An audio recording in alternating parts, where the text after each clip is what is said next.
आप पशुपतिनाथ मंदिर के बारे में बताएं ताकि पशुपतिनाथ के ब्लेसिंग्स भी इस पॉडकास्ट में जुड़ जाएं। बिल्कुल। पशुपतिनाथ के बारे में मैं कोई भी नहीं हूँ जो पशुपतिनाथ का वर्णन कर सके, लेकिन क्योंकि मेरा जन्म पशुपतिनाथ के बिल्कुल सामने मेरा घर, मेरा गांव पशुपतिनाथ है, इसीलिए थोड़ा बहुत मैं इसके बारे में बता सकता हूँ। पशुपतिनाथ एक यजमान लिंग है।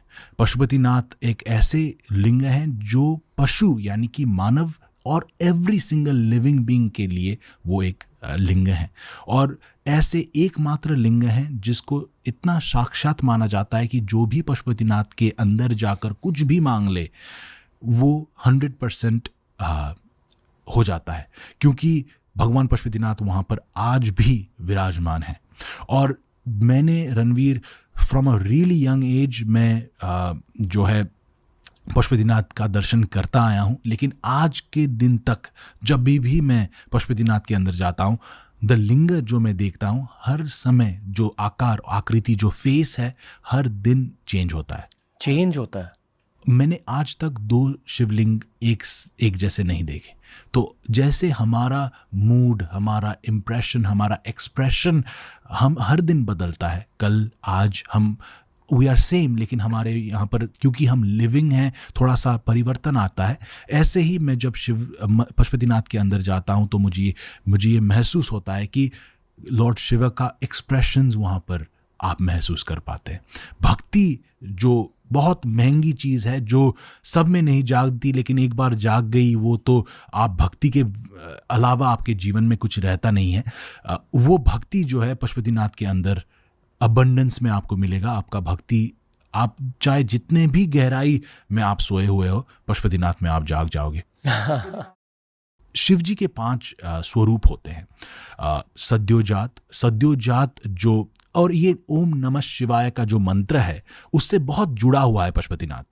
न जो शब्द है ओम नमः शिवाय में, वो पृथ्वी, धरती को रिप्रेजेंट करता है। वो सद्योजात भगवान शिव जी के सद्योजात स्वरूप को रिप्रेजेंट करता है। सद्योजात स्वरूप जो है वो क्रिएटर स्वरूप है, वो क्रिएटिव एनर्जी को रिप्रेजेंट करते हैं। टुवर्ड्स द लेफ्ट आप जब पशुपतिनाथ जा रहे हैं तो शिवलिंग के फेस, जो फर्स्ट फेस है वो सद्योजात है।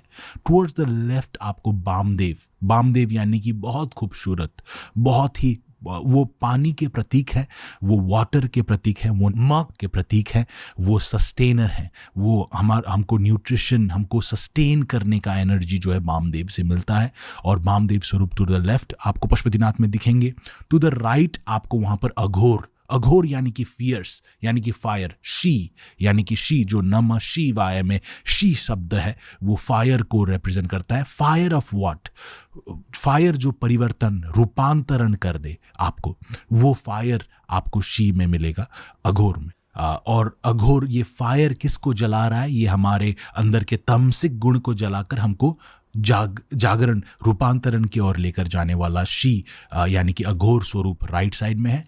पीछे में जो ईस्टवर्ड फेसिंग, जो सनराइज को फेस करते हुए पशुपतिनाथ का स्वरूप है, वो तत्पुरुष स्वरूप है। तत्पुरुष यानी कि द सुप्रीम पुरुष, तत्पुरुष, राइट। शिव गायत्री मंत्र में भी ये आता है, ओम तत्पुरुषाय विद्महे महादेवाय धीमहि तन्नो रुद्र प्रचोदयात्। तो तत्पुरुष, द पुरुष जो सनराइज के ओर फेस कर रहे हैं, जो हमको अंधेरे से सनराइज यानी कि उजाले के ओर, रोशनी की ओर लेकर जाते हैं, वो तत्पुरुष स्वरूप है। और एक स्वरूप, और वो जो है एयर को रिप्रेजेंट करता है। जब आप एयर जैसे हो जाते हो तो एयर में आपको 2 पार्टिकल्स नहीं दिखते, नो डिफरेंस। तो तत्पुरुष उसको रिप्रेजेंट करता है कि जब हम कॉन्शियसली शिव कॉन्शियसनेस में हम प्रस्थान जब कर चुके होते हैं, तो तत्पुरुष स्वरूप को रिप्रेजेंट करता है। और लास्टली ईशान, जो इनविजिबल है।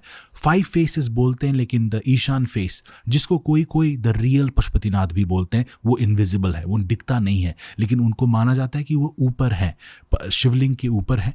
वहाँ पर एक बहुत खास एक माला भी रखा जाता है, जिसको श्रीयंत्र माला भी बोलते हैं। एवरीडे वो माला चेंज होता है। वो ईशान स्वरूप, ईशान यानी कि आकाश, ईथर एलिमेंट बोलते हैं उसको, जो यह शब्द, तो वह शब्द जो था वो तत्पुरुष के लिए, और यह शब्द जो है वो ईशान स्वरूप के लिए। तो नमः शिवाय का स्वरूप साक्षात आपको पशुपतिनाथ के शिवलिंग में दिखने को मिलेगा।